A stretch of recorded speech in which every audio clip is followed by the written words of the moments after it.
Hello मित्रांनो, तर आज आपण बनवतो आहे मसाल्याशिवाय घरगुती शेवभाजी. तर चला, तर सर्वात आधी मला लागेल सांबार, 2 कांदे, 2 टमाटर, कढीपत्ता, लसण आणि शेव.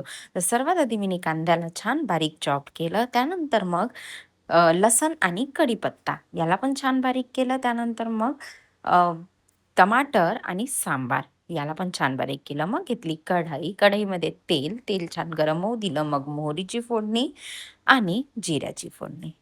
हे झालं की मग लसण आणि कढीपत्ता टाकला. छान याला शिजू दिल्यानंतर मग कांद्याला पण छान ब्राऊन होईपर्यंत शिजू दिलं, हलकं गोल्डन ब्राऊन जस्ट. त्यानंतर मग तिखट, हळद, धने पावडर आणि मीठ याला छान फिरवून घेतलं आणि तिखटाला छान शिजू दिलं. शिजलं की मग यामध्ये